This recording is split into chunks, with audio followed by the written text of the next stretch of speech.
How many of the skills your grandfather used to kill deer every single season have you never been taught, never practiced, and never even heard of? The answer for most hunters alive today is all of them. Not some, all. Your grandfather did not have trail cameras, cell phones, GPS, climbing stands, range finders, or scent elimination spray. He had his eyes, his ears, a rifle or a recurve bow, and 40 years of accumulated knowledge about how deer move through the specific piece of ground he hunted.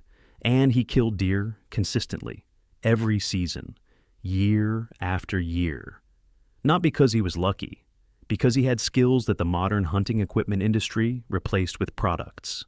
And when the products replaced the skills disappeared. I have been hunting for 28 years, and I have spent the last decade trying to recover some of what my grandfather's generation knew. Most of it was never written down. It was passed hand to hand, father to son, at deer camp and on the tailgate. And when those men died, the knowledge went with them, because their sons were already buying trail cameras and thought they did not need it. Stay until the end, because number 25 is the single most valuable skill on this entire list, and it costs nothing, requires no equipment, and is the one thing that separates hunters who kill mature bucks from hunters who only see them on camera. Number 1, reading clouds to predict deer movement. High, thin cirrus clouds moving in from the west signal a front 24 to 48 hours away, and deer feed heavily in anticipation. Low, fast-moving clouds after a front passes mean rising barometric pressure and active deer. A clear blue sky after 3 days of overcast means the front has fully passed and bucks are on their feet. Your grandfather read the sky every morning before he left camp. You check a weather app that pulls regional data from an airport 30 miles away. His data was local. Yours is an estimate. A barometer on the camp wall, which costs about $15 at a hardware store, reads the actual pressure at your actual hunting location. Your grandfather had one next to the thermometer. Nobody uses them anymore, but the physics has not changed. Number 2, still hunting through timber, moving through the woods at deer pace. 5 steps then, a 30-second stop. Scanning 3 levels of the forest, ground, mid-trunk, and canopy edges. A bedded deer in cover is visible as a horizontal line in a vertical line forest. Move into the wind. Move at the speed of the slowest clock in your body. Your grandfather killed deer this way because he had no climbing stand and no choice. The skill has been replaced entirely by equipment. And here is the thing about still hunting that most modern hunters do not understand. In rain or wet snow conditions, when the leaves are silent underfoot and your movement sounds are masked by weather, still hunting is not just viable. It is one of the most lethal deer hunting techniques ever developed. Your grandfather did not stay home when it rained. He grabbed his rifle and walked into the timber because he knew that was the one morning he could move through the woods without being heard. Same principle I covered in the Grandfather Tricks video. Number 3, keeping a hand-drawn property map updated every season. Your grandfather kept a paper map of his hunting property with every rub line, scrape location, trail intersection, bedding area, and harvest site marked by hand. After 10 years of annual updates, those maps contain more actionable intelligence than any trail camera network. An old-timer I met at a sportsman's dinner in Delaware showed me his father's property map from a 300-acre farm. It had 40 years of annotations. He killed a buck from the same white oak on November 3rd or 4th for 11 consecutive years. Nobody keeps paper maps anymore. The hunters who did had a depth of property knowledge that cameras cannot replicate. I started keeping a paper map of a 180-acre lease in Delaware 3 years ago after seeing that old-timer's map. I am only on year 3, and I can already see patterns forming that my Reconyx cameras missed, because cameras only cover the 15 yards in front of them. The map covers the entire property. Number 4, aging deer on the hoof by body shape. Sway back means 5+ years old. Deep chest relative to leg length means 3.5+. Roman nose and a neck as thick as the body means maturity. Pot belly and stiff gait means 6+ years.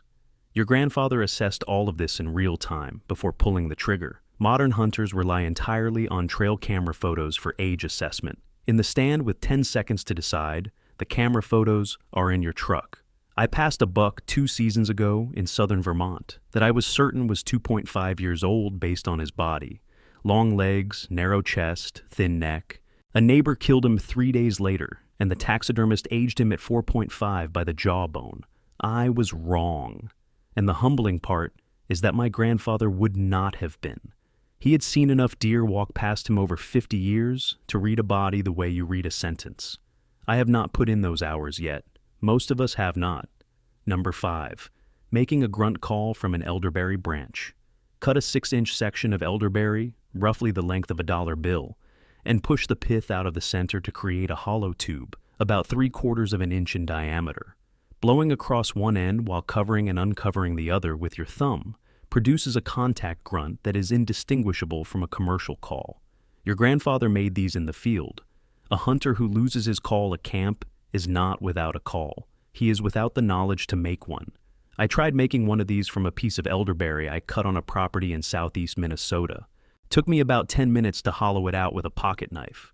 The sound was rougher than a Bowtech or Primo's commercial call, but it produced a contact grunt that sounded exactly like a real deer. Maybe more like a real deer than the commercial version, because it was imperfect the way a real grunt is imperfect. Number 6. Judging wind direction with smoke instead of milkweed. Before puffer bottles and wind-checking apps, your grandfather carried a small piece of unscented candle wax and a match. The smoke from a lit match held to wax reads wind direction, including thermals, swirling, and the subtle shifts that a wet finger misses. In dead calm conditions where milkweed falls straight down and tells you nothing, smoke will drift toward the slightest air movement, free, weightless, works every time. I carry a stub of candle wax in my pack now, alongside my Leupold wind checker. The wax works better in dead calm conditions because it produces a visible stream that the powder cannot match when air movement is under 1 mile per hour. Number 7. Identifying individual deer by their tracks. Your grandfather, who hunted the same ground for decades, learned to identify individual deer by track characteristics. A splayed left front toe on one buck, an unusually wide rear track on a mature doe, the deep dew-claw impressions of a heavy-bodied 5-year-old on a specific trail. The hunter who can say that is the same buck that crossed this creek last Tuesday has intelligence a trail camera with a 60-second trigger delay cannot provide. Number 8.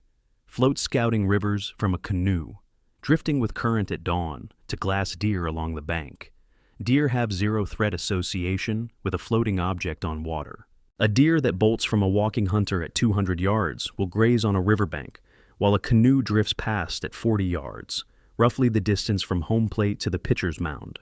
I tried this on a river system in southern Vermont 2 falls ago and inventoried more deer in one morning than my Reconyx cameras captured in a month. Number 9. The 2-finger field dressing technique.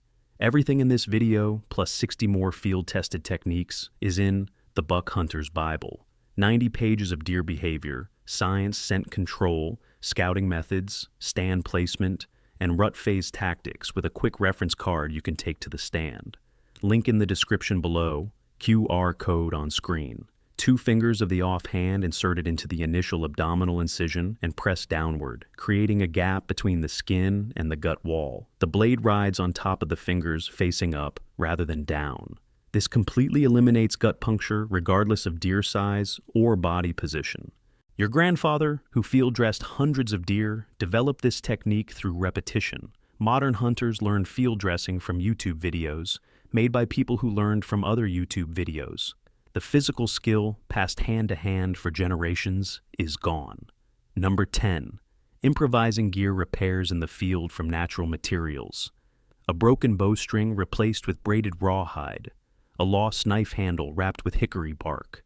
A rifle sling repaired with strips of green deer hide dried overnight by the fire. This is not primitive survival. It is field maintenance knowledge that kept hunting trips productive when equipment failed 10 miles from a road. Modern hunters carry backup equipment because they do not have this knowledge. The weight of that backup is the cost of the missing skill. Number 11. Predicting the rut by watching bachelor groups break up in September.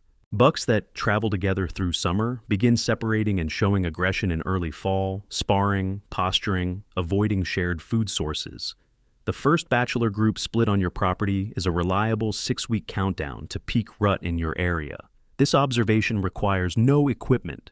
Your grandfather's rut calendar was written by the deer themselves. Modern hunters use app-generated predictions based on regional averages that may not match your specific property. Number 12. Processing a deer completely in the field with nothing wasted. Heart, liver, and kidneys cleaned and wrapped. Hide removed and salted. Quarters broken down on site. The pile left in the woods was bone and gut, nothing edible. Modern hunters gut and drag, leaving pounds of usable meat on carcasses discarded at the processor. The heart from a fresh deer processed immediately in the field is some of the finest table fare in North American hunting. Same concept I covered in the venison preservation video. Your grandfather ate the heart the day of the kill, as a matter of course. Number 13. Using natural terrain as a stand position without hanging anything from a tree. A fallen log at the bend of a creek. A rock outcropping above a trail. A blow-down pile, which is a tangle of fallen trees at the edge of a bedding area. The terrain itself provided concealment and elevation. Your grandfather read terrain for ground ambush positions the way a military scout reads a ridgeline. That skill is completely absent from modern hunter education, which assumes you will always be hanging something from a tree. I killed a 4.5-year-old 8-point from a rock ledge above a creek crossing in southwest Virginia 2 seasons ago, using nothing but a Remington 700 and a foam pad to sit on. 15 yards. He never looked up. Total cost of the setup was a foam pad from Walmart and the willingness to sit in the dirt for 4 hours. My lone wolf hang-on stand was back at the truck because I could not find a tree big enough to hang it on that ridgeline. The rock ledge worked better than any stand I have ever sat in. Number 14. Reading snow and ice to age tracks. A track in fresh powder with sharp defined edges and no crystal formation, and the impression was made within 2 hours. Rounded edges with beginning crystal growth means 4 to 8 hours old. Snow drifted partially into the impression means the track was made before the last wind event. A track frozen solid through the full depth was made before the last temperature drop below freezing. These distinctions told your grandfather whether to follow a track or walk away from it before taking a single step. Number 15. Building a natural blind in 20 minutes from whatever the site provides. Cut branches woven into existing brush. A pile of deadfall arranged to provide cover on 3 sides. Evergreen boughs leaned against a windfall, which is a large tree blown over by storm. A well-constructed natural blind from local materials is completely invisible to approaching deer because it smells exactly like the surrounding environment. A commercial ground blind introduced to a location smells of rubber, dyes, and manufacturing chemicals for the first several sites. Your grandfather's blind was operational immediately and cost $0. Number 16. Night sky navigation to the stand without a headlamp. Polaris for north bearing. Terrain shape against the sky for landmark recognition. Stream sound for drainage location. A deer that has seen a headlamp moving through the woods at 4:30 a.m. on 3 consecutive mornings has identified your entry pattern. The hunter who moves in complete darkness leaves no visual signal. I am not good at this. I grew up with headlamps, and I still use one most mornings. But the old-timers who could find a specific tree a mile into timber in total darkness without any light source had an entry advantage that no modern scent control product can match. Number 17. Calling deer with a single shed, antler tine, instead of a full rack. A single tine drawn across bark, clicked against another tine, or lightly wrapped against a branch produces the subtle sparring sounds of 2 young bucks establishing dominance. Not the full crash of a mature buck fight that aggressive rattling creates. This subtle sequence brings curious deer to investigate without triggering the alarm response that a full aggressive rattle can produce in heavily pressured areas. I picked this up from a guy on a lease in the rolling plains of Texas who had been doing it for 30 years with a shed tine he kept in his jacket pocket. Lighter than a rattle bag, quieter than antlers, more effective on pressured ground. Number 18.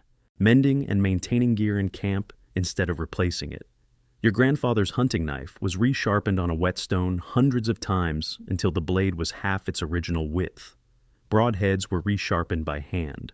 Arrows were refletched with turkey feathers collected on the property. Boot seams were restitched with waxed thread from the repair kit. Modern hunting gear is designed for single-season use and replacement.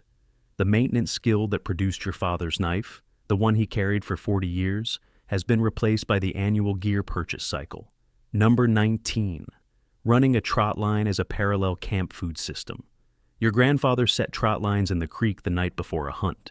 Catfish and bass for breakfast while the deer hunting happened at dawn. The trot line produced protein that extended camp food supply and reduced the pressure to kill a deer quickly for meat. A hunter who is not hungry for meat makes better trophy decisions. The skill of running a trot line camp system as part of a hunting operation is completely gone from modern deer camps. I am not suggesting you become a commercial fisherman. I am suggesting that a camp that feeds itself from the land operates differently than a camp that runs to town for gas station burritos every morning. The self-sufficient camp hunts better because nobody is in a rush to get home for dinner. Number 20. Reading doe body language at distance to predict estrus timing. A doe that is unusually restless, that urinates frequently, that is being followed at a trot by subordinate bucks, while remaining in the open rather than retreating to cover, is 12 to 36 hours from peak estrus, which is the period when she is ready to breed. The mature buck that has not yet found her is within 400 yards, roughly the length of 4 football fields. Position on the downwind side of where that doe is traveling tomorrow morning. This behavioral reading skill took your grandfather decades of glassing field edges at last light with a pair of binoculars to develop. It has been replaced by app-generated estrus calendars. Number 21. The proper body mechanics of dragging a deer without an ATV. Drag rope tied to both front legs together, not the antlers, body low and forward, leg push, not back pull, on steep terrain. Pause on downhill sections to control momentum rather than fighting it. Your grandfather dragged deer out of terrain that modern hunters would not enter without a game cart. A 200-pound deer can be managed by one man in almost any terrain by a hunter who understands the mechanics. I learned this the hard way by pulling a buck uphill by the antlers in southeast Minnesota for 400 yards, roughly the length of 4 football fields, and not being able to walk straight for 3 days afterward. A buddy showed me the 2-leg rope method the following season, and the difference was night and day. Look, everything I am walking through here is in the Buck Hunter's Bible. 90 pages, scent control, scouting, stand placement, rut tactics, plus a quick reference card for the stand. Link in the description, QR code on screen. Number 22. Keeping written harvest records across decades to find patterns. Date, location, time, wind, temperature, moon phase, crop conditions. After 20 years of records, the patterns are undeniable. The same scrape produces bucks in the same date window annually. The cold front on the same week each year produces the same movement spike. Bobby Worthington, a Tennessee bow hunter who has been at it for over 60 years, built his entire approach around this. He figured out that October 25th, give or take a couple of days depending on temperature, was the date that nocturnal bucks in his area started moving in daylight because the pre-rut calendar pulled them out of their nighttime pattern. He killed mature bucks on that date window for decades. Not luck. Written records, patient observation. The notebooks most of his generation kept died with them because their sons never thought to ask for them. Number 23. The slow exit, leaving the stand without bumping deer. Your grandfather exited at midday when deer were bedded, used the same clean routes every time, and moved at half walking speed with full attention on what was ahead. Modern hunters climb down, pack up, and walk out at whatever pace gets them to the truck. The hunter who ruins his best stand on the exit has wasted everything. The scent control, the entry discipline, the 4-hour sit. The exit is the last decision of every hunt. Your grandfather treated it that way. Number 24. Making a rut calendar from taxidermist records and local harvest data. Your grandfather talked to the local taxidermist every year and asked one question. When were the biggest bucks brought in this season? After 10 years of asking, the taxidermist's answer became a local rut calendar, more accurate than any app, because it was built from 50 to 200 actual deer brought through his shop every season in your specific county. That data is free. It requires one conversation per year. Nobody asks anymore. I started asking my local taxidermist in southeast Minnesota 5 years ago. His answer is the same every year, give or take 3 days. The first week of November. He processes roughly $80 a season, and his peak intake date has not moved in 15 years. That is more reliable rut timing data than any app on your phone, and it is specific to my county, not a regional average calculated from a zip code. Number 25. This is the skill I saved for last because it is the one that made all 24 previous skills possible, and it is the one that the modern hunting world has abandoned more completely than any other. The willingness to spend a lifetime learning the same piece of ground.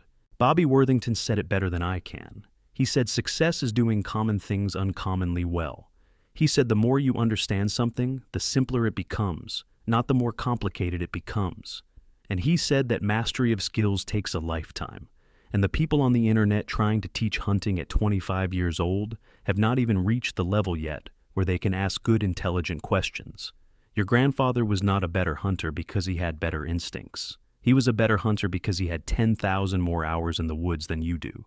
He watched more deer, he read more sign, he sat more sits, he made more mistakes, and he wrote none of it down because he did not think anyone would forget it. We forgot, every bit of it. And the only way to get it back is to put the phone in the truck, walk into the woods, and start paying attention the way he did. One sit at a time, one season at a time, for the rest of your life. That is the skill nobody teaches anymore. Not because it is complicated, because it is slow. And slow does not sell trail cameras, but it fills tags. And it fills them the way your grandfather filled them, with knowledge instead of gadgets, with patience instead of technology, and with a respect for the animal and the land that no piece of equipment will ever teach you. Try one of these skills this season, just one, the one that fits your ground and your temperament.